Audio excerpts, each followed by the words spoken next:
Amid the Russian offensive in Ukraine, U.S. President Joe Biden will mark the one-year anniversary of the war with a speech in neighboring Poland on Tuesday, said John Kirby, National Security Council spokesperson. President Biden will make it clear that the United States will continue to stand with Ukraine, as you've heard him say many times, for as long as it takes.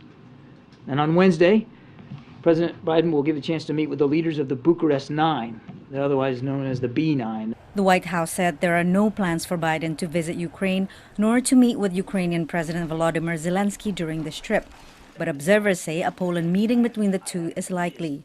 The pair last met in late December when Zelensky made a surprise visit to Washington. Observers say Moscow is turning the conflict into a war of attrition in a bid to grind down Ukrainian resolve and exhaust the West's patience.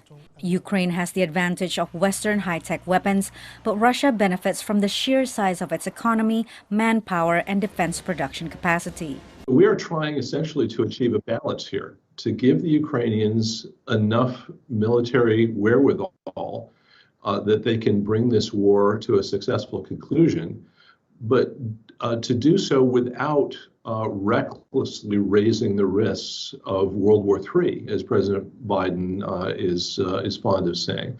And that's not an easy balance to strike.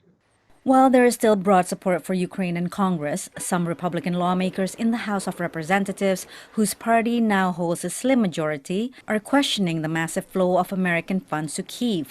$40 billion in security, economic, and humanitarian aid since the invasion. This war is being fought in the backs of U.S. taxpayers. And what's our plan, Mr. President? Is it an endless war? Are we going to continue to feed armament that we don't know where it's going exactly or how it's going to be used, to what extent? Polls show nearly half of Americans now say Washington should urge Kyiv to settle for peace as soon as possible. Patsy Widakuswara, VOA News at the White House.